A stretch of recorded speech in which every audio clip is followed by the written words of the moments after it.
Bienvenidos a este canal de filosofía, teología y la visión franciscana del hombre y de la vida. Vamos a ver el tema la liturgia y los ministerios laicales. Vamos a comenzar con un texto tomado de Sacrosanctum Concilium, el Sagrado Concilio, que representa la reforma de la Iglesia en materia de liturgia. Es una de las constituciones, es la constitución litúrgica.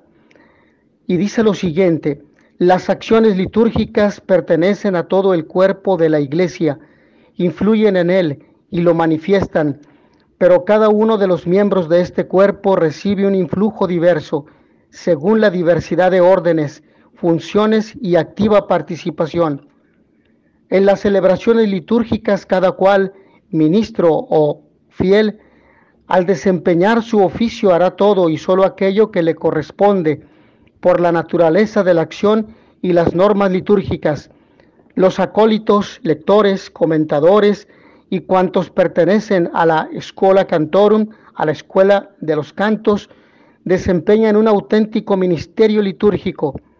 Ejerzan, por lo tanto, su oficio con sincera piedad y con el orden que a tan gran ministerio conviene y que con razón les exige el pueblo de Dios. Con ese fin es preciso que cada uno a su manera esté profundamente penetrado del espíritu de la liturgia y que sea instruido para cumplir su función debida y ordenadamente. Esto es lo que nos dice el texto de la Sacrosanctum Concilium, el Sagrado Concilio. Ahora bien, la liturgia y los ministerios laicales, como hemos dicho, es el tema que nos ocupa en esta ocasión. Vayamos a un primer punto que hemos titulado la liturgia y vamos a definir qué es la liturgia. Etimológicamente procede del vocablo griego leiturgia, leiton, leit, leos, laos, que quiere decir pueblo, y ergon, obra, que por lo tanto quiere decir servicio público generalmente ofrecido por un individuo a la comunidad. Actualmente se usa para designar todo el conjunto de la oración pública de la Iglesia y de la celebración sacramental. El Concilio Vaticano II, en la Constitución sobre la Sagrada Liturgia, nos dice que la liturgia es una acción sagrada que, utilizando signos sensibles, tiene como fin la glorificación de Dios y la santificación de los hombres.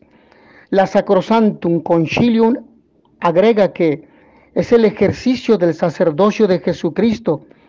En ella los signos sensibles significan y cada uno a su manera realizan la santificación del hombre, y así el cuerpo místico de Jesucristo, es decir, la cabeza y sus miembros, ejerce el culto público íntegro. En consecuencia, toda celebración litúrgica, por ser obra de Cristo sacerdote y de su cuerpo, que es la Iglesia, es acción sagrada por excelencia, cuya eficacia, con el mismo título y en el mismo grado, no la iguala ninguna otra acción de la Iglesia. Por lo tanto, la liturgia es la parte celebrativa de la fe. Cada vez que nosotros celebremos algún sacramento, estamos celebrando nuestra fe. La fe en Cristo vivo y resucitado, que ha venido a salvarnos y que lo hace en la Iglesia por medio de los sacramentos. En esta amplia definición encontramos 4 aspectos importantes sobre la esencia de la liturgia, a saber, primero, es el ejercicio del sacerdocio de Cristo, es decir, en la liturgia Cristo actúa como sacerdote, ofreciéndose al Padre para la salvación de los hombres. Segundo, los signos sensibles realizan la santificación de los hombres en lo que quieren decir. Por ejemplo, el agua en el bautismo significa y realiza la purificación y es principio de vida. El pan en la Eucaristía alimenta el espíritu del hombre y le da vida eterna. Tercero, en la acción litúrgica, Cristo y los cristianos que forman el cuerpo místico ejercen el culto público. Y cuarto, es la acción sagrada por excelencia que ninguna oración o acción humana puede igualar por ser obra de Cristo y de toda su iglesia, y no de una persona o de un grupo. Para asimilar mejor los conceptos que nos revelan la importancia de la liturgia, citaré otro texto del concilio. La liturgia es la cumbre a la que tiende la actividad de la iglesia y al mismo tiempo la fuente de donde emana toda su fuerza. Por la liturgia, Cristo, nuestro Redentor y sumo sacerdote, continúa en su iglesia, con ella y por ella, la obra de nuestra redención.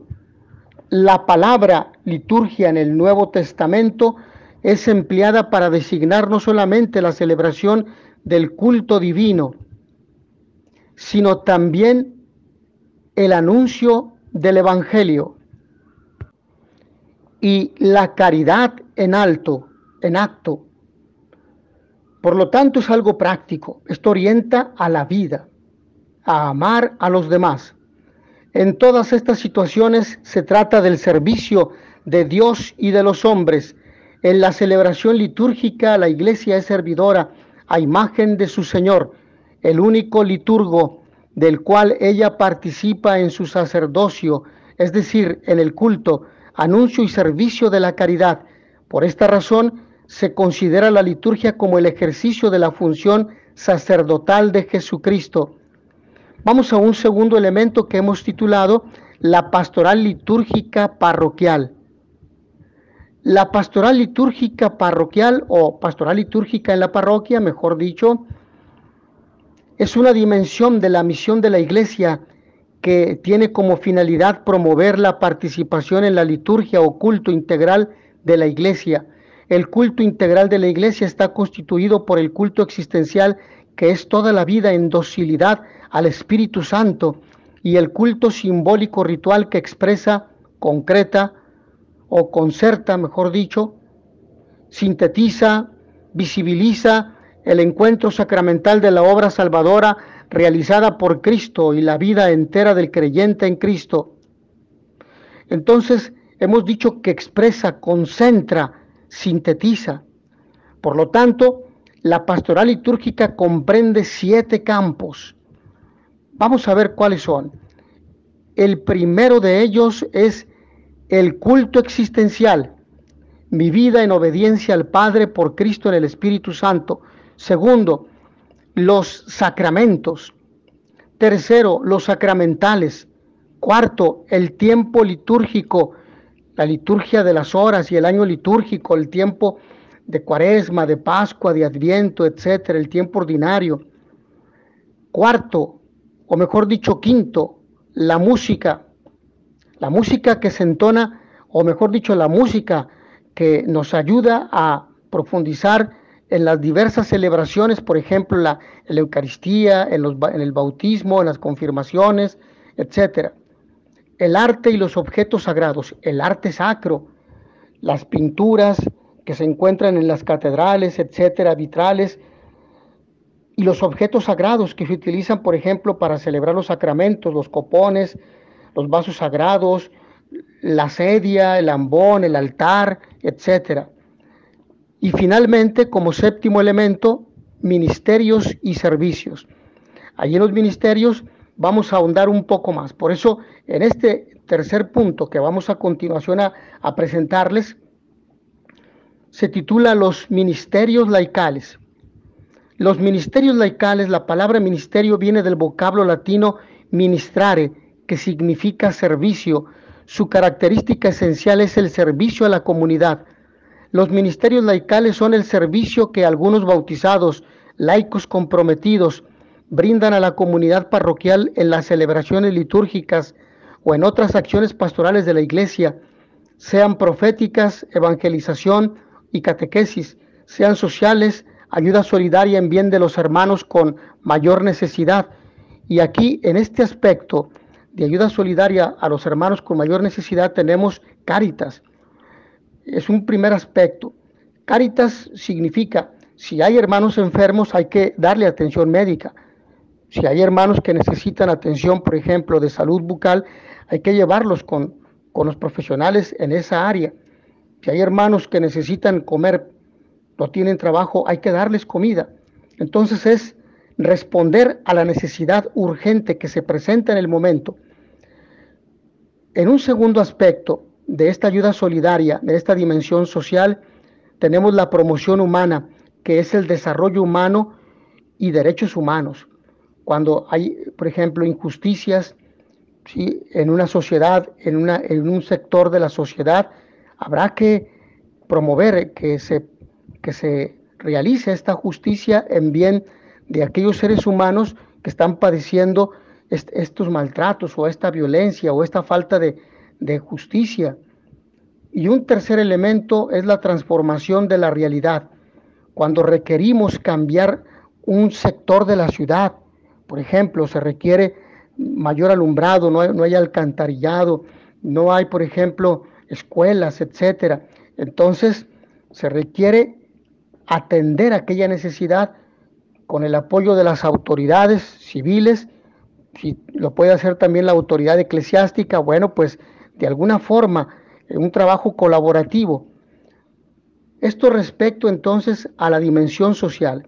Ahora bien, los dones que hemos recibido de parte de Dios son para 4 cosas. Primera, para dar gloria a Dios, agradecer a Dios, reconocer que sin Él no podríamos nada, reconocer que todo nos viene de Dios, que todo viene de su benevolencia. Segundo, para ponerlos al servicio de los hermanos, no son solo para mantenerlos en nosotros. Tercero, para salvarnos. Al momento que yo recibo aquel don de Dios y lo pongo al servicio de los hermanos, bueno, voy construyendo mi salvación. Y cuarto, para hacer presente y acrecentar el reino de Dios en una sociedad que cada vez se aleja más de Él y busca su felicidad y salvación en otras cosas al margen de Jesucristo, bienes materiales, placeres de este mundo, etc. Los ministerios laicales son la acción de Dios actuando en los hombres y mujeres que Él llama a su servicio para bien de su pueblo santo. Vamos a un elemento que es importante en este número 3 que hemos denominado visión bíblica. A partir de la Biblia, Cristo no vino a ser servido, sino a servir. La liturgia es esto, es diaconía, es servicio. La iglesia, sacramento y señal de Cristo, es toda ella ministerial, es decir, está al servicio de la humanidad, de los hombres. Existe para servir, esa es su razón de ser. Por ello debe manifestarlo en todas sus actividades, con más razón en la liturgia, ya que es la epifanía de la iglesia, es decir, es la manifestación de la iglesia, esposa de Cristo, de la iglesia, misterio de Cristo. Los ministerios existen para el bien y el servicio de la comunidad por voluntad de Cristo y luego por evolución y necesidades de la misma celebración. No existen como consecuencia de una estrategia o una táctica para organizar mejor las celebraciones. Los ministerios son esenciales a la iglesia porque manifiestan dones y carismas. El principal término griego con que se designa el servicio en el Nuevo Testamento es diaconía, que se deriva del verbo diaconeo, que significa servir, cuidar, atender, y lo encontramos con mucha frecuencia en relación con Cristo, los apóstoles y otros personajes. Esto manifiesta que desde el principio hubo en la iglesia ministerios y servicios variados. Así es como hemos de entender la función principal del ministerio o servidor en toda la comunidad eclesial. San Pablo entiende su apostolado como un ministerio, pero muy pronto podemos observar que en la iglesia naciente el ministerio directo del Evangelio, es decir, a su predicación propiamente dicha. Así, la diversidad de ministerios se va sintiendo incluso necesaria para la variedad de situaciones que exigen una atención específica, como son el ministerio de las mesas, la colecta de los pobres de Jerusalén, pero especialmente esto sucede con la aparición de los diferentes carismas que se van dando en las comunidades. Como ministerio se consideran los carismas, entre los cuales se colocan a la cabeza como los más importantes, los que se refieren a la palabra de Dios, tales como el oficio de apóstol, profeta, doctor y evangelista, sin excluir los servicios o cargos de carácter pastoral al frente de la coordinación de las comunidades primitivas. Recordemos que al mencionar estos aspectos estamos hablando de la dimensión bíblica del ministerio o de los ministerios. Todos los ministerios o servicios desde el principio, tanto los jerárquicos como los más elementales, son expresión, extensión o continuación real y actual del único mediador de Jesucristo como sacerdote, profeta y rey, lo que significa que pertenece intrínsecamente al ministerio de la iglesia. No debemos ignorar el carácter institucional de estos ministerios, pues son encargos de la comunidad, en muchos casos conferidos por la autoridad en nombre de Dios y de ella, al servicio del Evangelio y de la iglesia. Por todo ello, actualmente nos encontramos con la siguiente diversidad de ministerios: ministerios ordenados, donde tenemos a los obispos, presbíteros y diáconos; ministerios instituidos, que son no ordenados.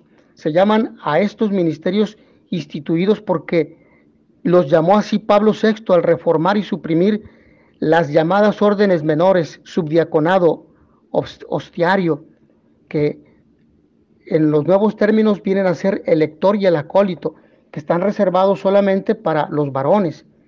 Y los ministerios no instituidos se llaman a los ministerios que ejercen laicos y laicas de manera estable o simplemente ocasional.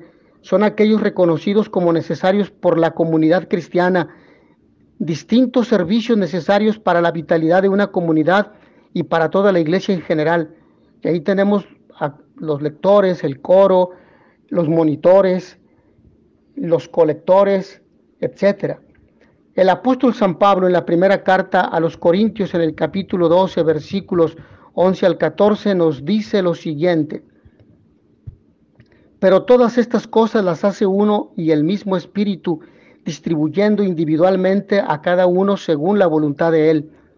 Porque así como el cuerpo es uno y tiene muchos miembros, pero todos los miembros del cuerpo, aunque son muchos, constituyen un solo cuerpo, así también es Cristo. Pues por un mismo Espíritu todos fuimos bautizados en un solo cuerpo, ya judíos o griegos, ya esclavos o libres, y a todos se nos dio el mismo Espíritu, porque el cuerpo, aunque es uno, tiene muchos miembros. Hasta aquí la lectura de la primera carta a los Corintios. El modelo de Dios es el modelo corporativo, es el de un pueblo de sacerdotes por el bautismo, del sacerdocio común universal. De la lectura de la palabra, tanto en el libro de Hechos como en las diferentes epístolas, surge con claridad que las comunidades cristianas primitivas concebían el ministerio, experimentaban la presencia del Espíritu Santo, y cuando se reunían todos participaban no solo en el sentido de la mera asistencia a esas reuniones, sino que por la multiplicidad de los dones repartidos por el Espíritu Santo para edificación, eran también múltiples los hermanos que, dotados desde lo alto, contribuían ejerciendo sus dones para la edificación del cuerpo de Cristo. La figura de iglesia neotestamentaria es la de un cuerpo donde la operación soberana y dinámica del Espíritu Santo lleva a que cada miembro pueda cumplir adecuadamente su función insustituible. La iglesia es cuerpo en la medida en que todos los dones y ministerios del Espíritu son reconocidos y pueden manifestarse plena y libremente en la comunidad de fe. Es la presencia y el gobierno del Espíritu Santo la que transforma por su operación la vida de toda la iglesia. Ahora todos los miembros entienden y viven el hecho glorioso de que todos están incluidos en el programa divino de ministerio como resultado de los dones, y sobre todo los dones recibidos y que operan sobrenaturalmente para la edificación del cuerpo de Cristo desde el día del bautismo. Ese es un camino que solo podemos transitar por la fe e introducirnos en la visión neotestamentaria, visión en la cual realmente hay diversidad y unidad de dones y ministerios, y donde cada miembro es llamado a servir para bendición y edificación del cuerpo de Cristo.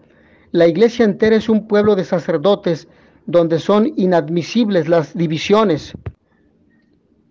Por lo mismo, el pueblo de Dios está llamado a poner al servicio de los demás los dones que Dios le dio para la construcción de su reino, un reino de justicia, paz, verdad, solidaridad. Todos han recibido por lo menos un don del Señor. Nadie puede decir, yo no he recibido nada, porque eso no es verdad. Todos han recibido un don de Dios para santificarse y ayudar a la santificación del otro. Dios es rico y generoso, su gracia desafía y supera todo o supera lo que podemos comprender. Somos llamados a vivir esa multiforme gracia del Señor. Por eso la palabra de Dios nos dice, cada uno según el don que ha recibido, ministrelo a los otros como buenos administradores de la multiforme gracia de Dios. Si alguno habla, hable conforme a las palabras de Dios. Si alguno ministra, ministre conforme al poder que Dios da, para que en todo sea Dios glorificado por Jesucristo, a quien pertenecen la gloria y el imperio por los siglos de los siglos. Los principales pasajes del Nuevo Testamento referidos a los dones y ministerios del Espíritu Santo en relación a la iglesia se encuentran en Romanos capítulo 12, donde nos habla de la realización concreta de la salvación, nueva vida en Cristo. Primera carta a los Corintios capítulo 12, donde nos dice los dones del Espíritu, diversidad de miembros pero un solo cuerpo. Efesios capítulo 4, vida nueva en Cristo, unidad por el amor, pluralidad de dones, hombres nuevos en Cristo y exigencias de la nueva vida. ¿Cuáles son algunas de las principales cuestiones que el Espíritu Santo acentúa en estos textos? 4. Vamos a hablar de 4. Primera, el Espíritu Santo actúa soberanamente. Segunda, los dones se otorgan para ser ejercidos en el marco del cuerpo de Cristo, que es la iglesia. Tercera, los dones son repartidos de una forma amplia en toda la iglesia. Cuarta, los dones tienen el propósito de edificar la iglesia y se ejercen bajo el señorío de Jesucristo y para la gloria de Dios y la santificación, salvación de los hombres. Los dones se realizan bajo el criterio de la libertad. Solo el que es libre se pone al servicio de sus hermanos.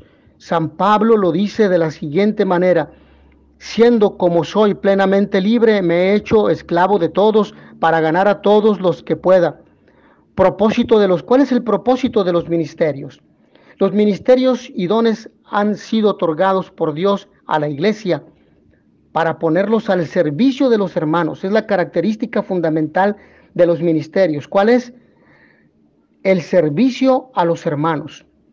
Si bien se conceden a través de cada uno de los miembros, no tienen como objetivo absoluto el beneficio del cristiano individual, sino de la iglesia universal. Es decir, se deben poner al servicio de todos, al bien de todos, a la búsqueda de la santificación y salvación de todos.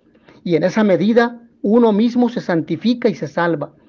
En la visión bíblica, la iglesia es la comunidad del Espíritu, es jerárquica y carismática por su origen y en su desenvolvimiento. Esto quiere decir que en la iglesia jerárquica hay sacerdotes, presbíteros, está el papa, los obispos, los presbíteros y los diáconos. Es la jerarquía de la iglesia. Y luego es carismática porque tenemos la vida consagrada ahí, y también porque el Espíritu Santo otorga dones y carismas, y porque están los fieles cristianos, los bautizados.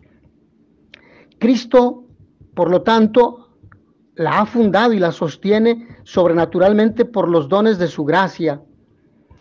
Esos dones que sostienen y edifican la vida de la iglesia son carismáticos, dones espirituales que Cristo ha conferido. En este sentido deben comprenderse las palabras de nuestro Señor Jesucristo: edificaré mi iglesia. Mi es el vocablo central en la afirmación de Cristo. Él es el dueño de la iglesia. Hablamos de un posesivo, mío, mío. Él es el dueño de la iglesia es de Cristo y Él la santifica por la acción que el Espíritu realiza en los sacramentos. La edifica mediante la operación de los dones y ministerios espirituales. En Efesios capítulo 4, versículos 11 al 12, el apóstol San Pablo nos indica precisa y claramente el propósito por el cual Cristo resucitado y glorificado ha otorgado los dones a los hombres. Nos dice concretamente que el propósito del ministerio de apóstoles, profetas, evangelistas, pastores y maestros consiste en capacitar a los creyentes para la tarea del ministerio y para la edificación del cuerpo de Cristo. Resulta oportuno notar que la palabra griega catartismos, que algunas versiones traducen como perfeccionar, por ejemplo en Efesios capítulo 4, versículo 12, la distinción es importante porque los conceptos capacitar y preparar se relacionan íntimamente con el ejercicio posterior resultante de la preparación impartida, y todas esas expresiones apuntan a una dinámica. Esas gracias están destinadas a todos para que pongan en bien propio y de los demás el ministerio que Cristo le ha otorgado. De este modo, toda la comunidad de fe es un pueblo sacerdotal donde Cristo es cabeza y sumo sacerdote. Esta visión impacta por su unidad y la diversidad de dones carismáticos repartidos en todo el cuerpo. Frente a ello resulta clarificador tener en cuenta que la palabra diaconía se traduce en el Nuevo Testamento, ya sea como servidor, servicio o como ministro. El ministerio siempre es un servicio, una diaconía. Por ejemplo, Pablo en la segunda carta a Timoteo en el capítulo 4, versículo 5, exhorta a Timoteo a cumplir su ministerio, diaconía. Bíblicamente los ministerios no son puestos de su superioridad, porque la gente se ensalza y dice, Dios me dio este ministerio y yo incluso puedo hasta cobrar dinero. No, soy superior a los demás, soy mejor. No, son puestos para el servicio de los hermanos. La visión del cuerpo nada tiene de anárquica, en modo alguno significa un rechazo de la legítima autoridad espiritual de los ministerios carismáticos. Gratis los han recibido de Cristo, denlos gratis, no cobres. Sin embargo, en la concepción divina del ministerio, Jesús es el modelo de servicio. Un ministerio será grande en la medida en que lo sea su servicio, su humildad, su mansedumbre y su amor por Dios y por los hermanos. Si no, aquello es falso. Está utilizando el ministerio para su propia vanagloria y él se coloca como Dios y ha quitado a Dios del centro. Y debemos tener cuidado con esto.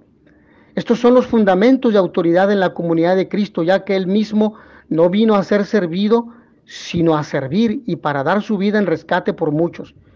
Vamos a la visión teológica y pastoral después de haber visto en un primer momento la visión bíblica. En esta visión teológica y pastoral, los dos grandes ejes de la visión teológico-pastoral de los ministerios laicales son la constitución dogmática Lumen Gentium, luz de las gentes, que es la constitución, es una de las 4 constituciones emanadas del Concilio Vaticano II. Esta es la constitución dogmática, porque habla pues de los, digamos, los argumentos de fe que sostienen la vida de la iglesia, y la constitución pastoral Gaudium et Spes, que significa gozos y esperanzas. La primera, luz de la gente, y la segunda, gozos y esperanzas. La Lumen Gentium, luz de las gentes, se convierte en la carta programática que delinea los grandes ejes de la naturaleza de la iglesia, es decir, quién es la iglesia, qué hace y cuál es su razón de ser, recordando que esta es pueblo de Dios constituida o formada por todos los bautizados. Es el nuevo pueblo de Dios, en donde esa separación radical existente entre jerarquía y laicado queda sustancialmente desaparecida, unificando a todo el pueblo de Dios por el sacerdocio bautismal, unidos a la única cabeza que es Cristo Jesús. Evidentemente esto no demerita la labor pastoral de los obispos, bueno, del Papa, los obispos, los presbíteros y los diáconos, que forman junto con Cristo la cabeza de la iglesia, pero todos somos fieles por el bautismo, todos somos cuerpo de Cristo, todos somos pueblo de Dios por el bautismo. Bueno, esta visión revalorada y redescubierta por toda la iglesia hace de todos sus miembros protagonistas de una nueva época para la iglesia, en donde la diversidad de carisma inspirados por el Espíritu Santo nos hacen un solo cuerpo al servicio del reino de Dios, cada uno desde su propio estado de vida. Los obispos, presbíteros y diáconos hacen las veces de Cristo cabeza desde el ministerio ordenado, la vida consagrada siendo signo del reino a través de la vivencia de los consejos evangélicos, pobreza, obediencia y castidad, y que son reflejo de Cristo resucitado, porque la vida consagrada, al no ser un sacramento, sino un sacramental que se fundamenta en el sacramento del bautismo, tiene como propósito fundamental expresar o manifestar en la iglesia y en la sociedad a Cristo resucitado, y los laicos con la ardua tarea de santificar con su presencia y acción las distintas realidades del mundo. Los conceptos de comunión y servicio serán a partir del Concilio Vaticano II, serán los ejes que marcarán la relación de los distintos miembros que formamos la iglesia, en donde por la orientación de Gaudium et Spes, gozos y esperanzas, comprendemos que todos somos una iglesia al servicio del mundo, con el fin de hacer ya presente desde aquí y ahora el reino de Dios, el cual llegará a su plenitud en los tiempos escatológicos. El concilio, queriendo expresar con mayor claridad esta realidad del ser y quehacer de la iglesia formada por todos los bautizados, a través de sus distintos decretos va explicitando lo que a cada uno le toca desde su estado de vida. Así lo hace para los obispos a través de Christus Dominus, es decir, Cristo el Señor.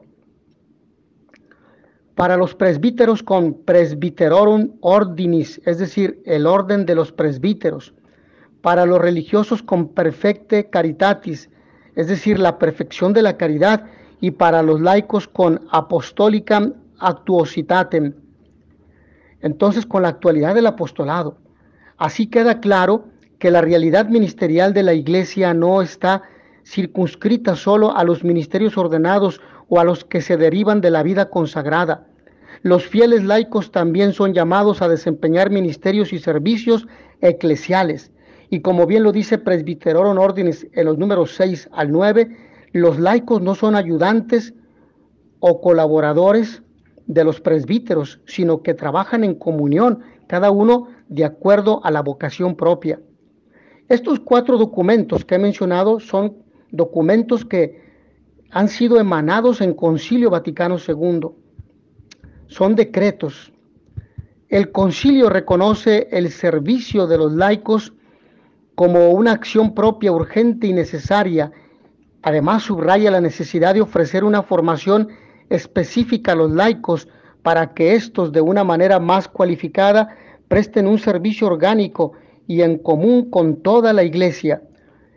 En este mismo decreto, el concilio habla de la ministerialidad de los laicos derivada de su participación del ministerio sacerdotal, profético y real de Cristo por el bautismo y el don del Espíritu Santo, dado en la confirmación, y al resaltar su participación y misión desde la iglesia, pero mirando hacia la santificación de las realidades temporales, subraya su papel en la comunicación de la palabra de Dios, sobre todo con la instrucción catequética. La misión de los laicos en la iglesia y en el mundo, dice San Juan Pablo II, debe estar regida por el principio pastoral de la corresponsabilidad, concepto que se deriva de la imagen del cuerpo de Cristo de San Pablo, imagen que se utiliza para interpretar el sentido de pertenencia de los fieles a la iglesia, la cual, animada por la acción del Espíritu de Cristo, se mantiene unida en una sola fe y en una misma comunión. Esto es fundamental, mis hermanos. El Código de Derecho Canónico faculta a los obispos para instituir otros ministerios.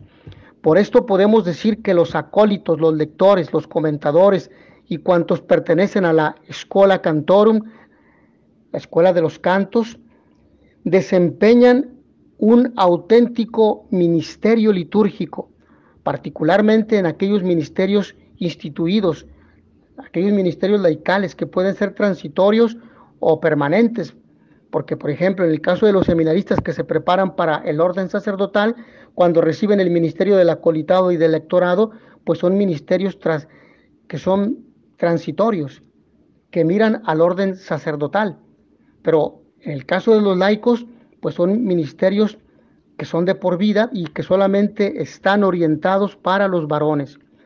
Estos desempeñan, por lo tanto, un auténtico ministerio litúrgico. Las acciones litúrgicas pertenecen a todo el cuerpo de la Iglesia, influyen en él y lo manifiestan, pero cada uno de los miembros de este cuerpo recibe un influjo diverso según la diversidad de órdenes, funciones y activa participación. En las celebraciones litúrgicas, cada cual, ministro o fiel, al desempeñar su oficio hará todo y solo aquello que le corresponde por la naturaleza de la acción y las normas litúrgicas. Los acólitos, lectores, monitores o comentadores y cuantos pertenecen a la Schola Cantorum desempeñan un auténtico ministerio litúrgico. Ejerzan, por lo tanto, su oficio con sincera piedad y con el orden que a tan gran ministerio conviene y que con razón les exige el pueblo de Dios. Con ese fin es preciso que cada uno a su manera esté profundamente penetrado del espíritu de la liturgia y que sea instruido para cumplir su función debida y ordenadamente, aspectos que hemos mencionado al inicio de esta exposición. Una de las novedades más significativas de la última reforma litúrgica ha sido que también los laicos participan ahora en los varios ministerios, proclamando, por ejemplo, las lecturas. Bueno, más que proclamar, leer, porque el que se proclama es el Evangelio. Entonces, leyendo las lecturas, la primera, la segunda, el Salmo responsorial, que puede ser cantado o leído si no hay cantores, animando la oración o el canto, incluso distribuyendo la Sagrada Comunión solo cuando es necesario. Es un aspecto que desarrollaremos en los ministros extraordinarios de la Sagrada Comunión.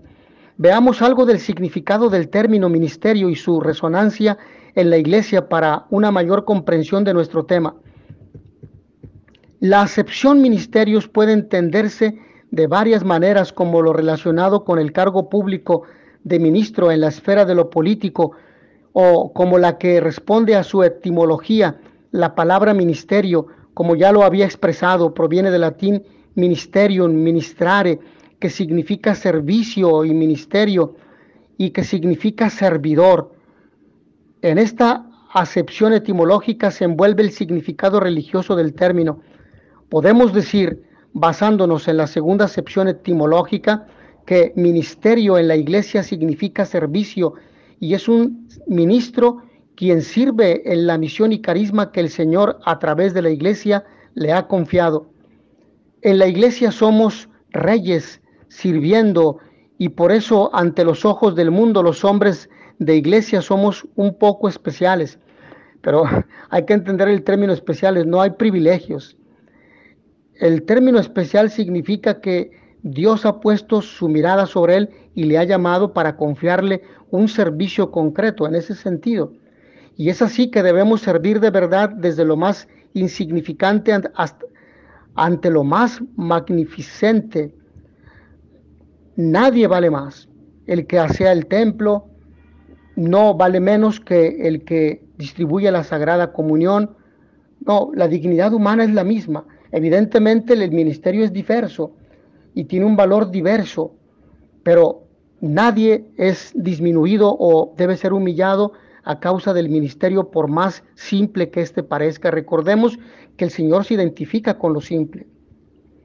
Servir no rebaja ni enajena la dignidad humana. Esto es importantísimo tenerlo en cuenta. Diverso es el servilismo, que sugiere más la actitud de esclavo. Si se sirve por amor a Dios y a los hermanos con libertad y dignidad, no denigra, más bien dignifica. Esto hace crecer al que sirve con solidaridad y por caridad, como el que es servido por necesidad, reciprocidad y fraternidad, que hacen madurar.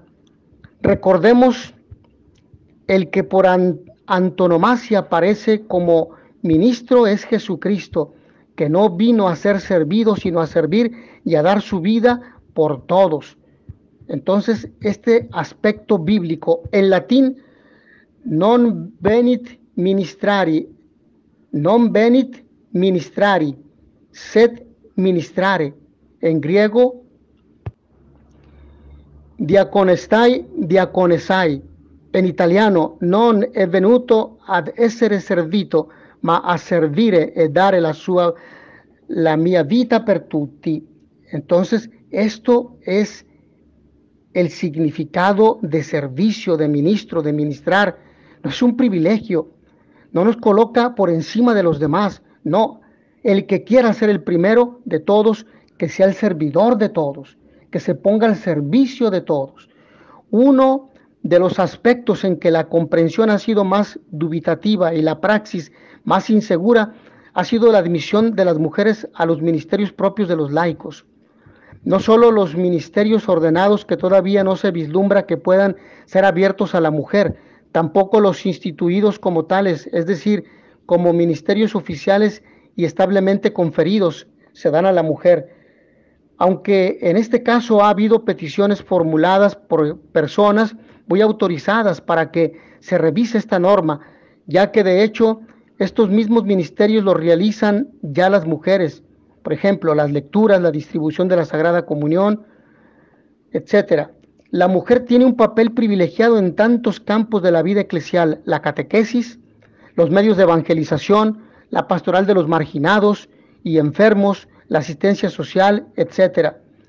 Es lógica que también en la liturgia haya entrado con toda naturalidad en estos últimos años a realizar los ministerios de la lectura, la animación del canto y de la oración, la distribución de la Sagrada Comunión, el servicio de bienvenida. Así la imagen de la comunidad queda mucho más representativamente retratada en el modo mismo de la celebración. Esto ha sucedido con los titubeos iniciales que todos recordamos. Cuando en 1969 apareció la primera redacción de la instrucción del misal romano, se decía que si las lecturas eran proclamadas por una mujer, ésta no podía subir al presbiterio, por tanto al ambón, que es la mesa de la palabra. Pero luego en la instrucción de 1970 ya se dejaba este extremo a la decisión de las conferencias episcopales, criterio que luego pasó a la segunda edición típica del misal. Entre nosotros se entiende claramente la igualdad entre hombres y mujeres respecto a estos ministerios. Continúan, sin embargo, los titubeos, porque todavía hoy la mujer, que sí puede recibir el encargo de distribuir la comunión a sus hermanos presentes o a los enfermos, no puede actuar de ayudante del altar o de colaboradora, por ejemplo, aunque hoy esto ha cambiado, llevando, por ejemplo, el agua y el vino con la presentación de los dones. Pero esto ha cambiado. Esto recientemente en la iglesia sabemos que la mujer ya participa y que hay niñas también, por ejemplo, que participan como monaguillas, y hay personas adultas, mujeres, que también lo pueden realizar. Ha sido una riqueza el que con naturalidad se haya admitido a la mujer a los muchos ministerios litúrgicos, sin excesiva distinción entre hombre y mujer, sin que tengamos que caer en el extremo opuesto, que ahora solo ellas aparezcan realizando estos ministerios. Pero ¿a qué se debe la existencia de estos ministerios? ¿O es porque haya pocos sacerdotes? ¿Se ha dado la apertura a los ministerios laicales? Esto sería una motivación realista, pero poco profunda. Ni de dar más entrada a la nueva sensibilidad democrática, sería una acomodación razonable, pero tampoco demasiado consistente. O si lo que se persigue es una mejor pedagogía para que la celebración, siguiendo unas leyes propias de dinamismo de grupos, sea más eficaz con la ayuda de sus miembros, también sería legítimo, pero no la razón más convincente. En el fondo, lo que ha hecho que nuestra generación haya comprendido la identidad de los ministerios laicales y les haya dado cauce en la teología nueva que ha surgido del concilio, la eclesiología de la Lumen Gentium, luz de las gentes, basada en la identidad de toda la comunidad como pueblo sacerdotal asociado a Cristo sacerdote, es lo que motiva más profundamente la participación de los laicos, no solo en la celebración misma, sino en sus varios ministerios. Es la imagen de la Iglesia, su teología, la que ha motivado esta diversidad de los ministerios. Una iglesia que no está constituida por los clérigos solamente, sino también por los laicos. Es como la iglesia va comprendiendo el misterio de Dios en la iglesia. Ellos son admitidos por el deber y el derecho que tienen por su condición de bautizados sacerdotes del sacerdocio común universal, profetas y reyes. Finalmente, a nuestra exposición, ¿cuáles son las exigencias de vida cristiana en estos ministerios? Por ejemplo, al lector, aspiración constante a la perfección cristiana, propia de un verdadero discípulo del Señor, meditación asidua de la Sagrada Escritura para conocerla mejor. En el caso del acólito, ofrecerse diariamente a Dios, siendo ejemplo de seriedad y devoción en los lugares de oración. Estar cercano al pueblo de Dios y ser caritativo, especialmente con los necesitados y enfermos. Y aprender a captar el sentido íntimo y espiritual de todo lo que pertenece al culto público. Mis hermanos, hasta aquí en este tema. Agradezco a todos ustedes su amable atención. Nos vemos en la siguiente sesión. In notitia veritatis proficere pax et bonum.